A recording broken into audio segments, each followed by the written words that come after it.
లక్ష్మి, ఇక్కడేం చేస్తున్నావు లక్ష్మి?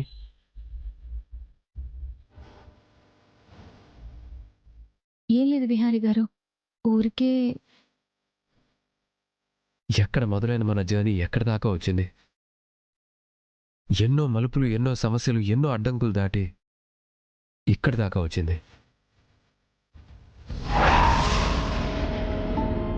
మనది అనుకోని ప్రయాణం, ఎప్పుడూ చూడని మార్గం, ఎప్పటికీ చేరలేని లక్ష్యం విహారి గారు. ఎందుకు నువ్వు ఎప్పటికీ చేరలేనంటున్నావు? విహారి గారు, ఎడారిలో కొత్తగా నడిచే వాళ్ళకి ఎండమావి కొంచెం దూరంలో ఉన్నట్టే కనపడుతుంది. కానీ అదే ఎడారిలో ఎన్నో ఏళ్లగా ఉండే వాళ్ళకే తెలుస్తుంది ఎండమావనేది ఎడారిలో అరుదని.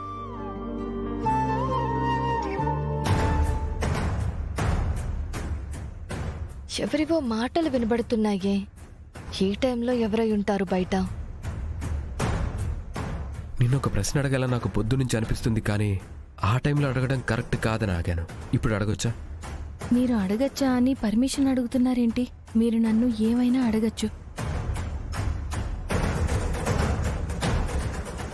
మదంతో పెళ్ళనగానే నువ్వెందుకు పాయిజన్ తాగావు?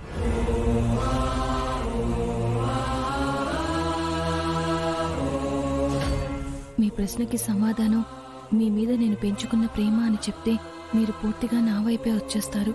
అప్పుడు ఈ కుటుంబం విడిపోతుంది, సహస్రమ్మ చనిపోతుంది, యమునమ్మ గారికి ఎప్పటికీ ఇంట్లో గౌరవం ఉండదు. అందుకే మీ ప్రశ్నకు సమాధానం నేనెప్పటికీ చెప్పలేను. కనుక నువ్వెందుకు అంతసేపు ఆలోచిస్తున్నావు? ఇక్కడ ఎవరూ లేరు కదా, చెప్పు.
ఏం చేస్తున్నావు నువ్వు?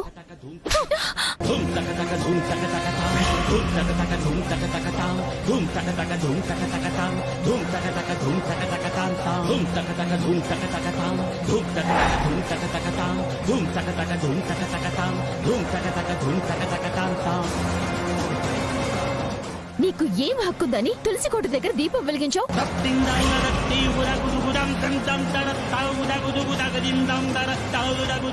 ఏమైంది సహస్ర?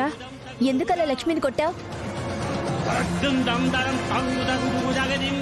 ఈ రోజు తులసి కోట దగ్గర ఈ ఇంటి కోడలు దీపం వెలిగిస్తే మంచిదని సహస్ర దీపం వెలిగించడానికొస్తే, ఇదిగో ఇది ఏదో ఈ ఇంటి కోడల్లాగా దీపం వెలిగించి పూజ కూడా చేసింది.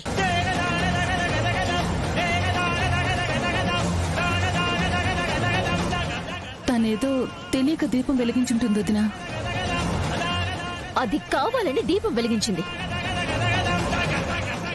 దీపం వెలిగిస్తే మంచిదే కదా, తప్పేంటి? ఎందుకు తనని కొట్టావు? ఇంటి కోడలు పెట్టాల్సిన దీపాన్ని ఈ ఇంటి పని మనిషి పెడితే తప్పులేదా?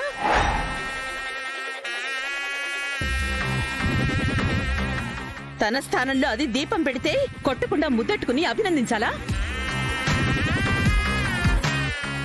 అసలు దానికి ఏ సంబంధం ఉందని దీపం వెలిగించింది? లేక వేరే ఆలోచనలు ఇంకా ఉన్నాయా? అది అంతగా దీపం వెలిగించాలి అనుకుంటే దీని మెడలో ఎవడో తాళి కట్టాడు కదా, వాడింటికి వెళ్ళి దీపం పెట్టి హారతిచ్చి పొర్లు దండాలు పెట్టినా ఇక్కడ ఎవ్వరికి ఏ అభ్యంతరము. ఏయ్, ఎందుకొచ్చావు? ఆ, విహారీ గారికి కాఫీ ఇద్దామని వచ్చాను. కాఫీ తీసుకోండి. ఏ ఆగు.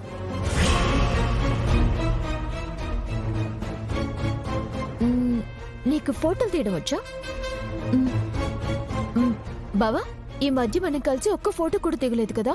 ఫోటోస్ దిగుతాను రా బావా, తీసుకో. ఫోటోస్ తీ.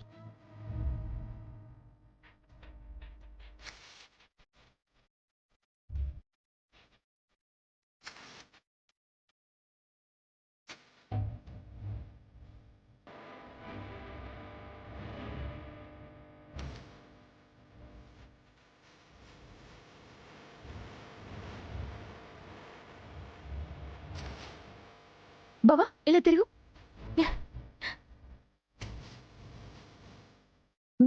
ఇలా దిద్దాం.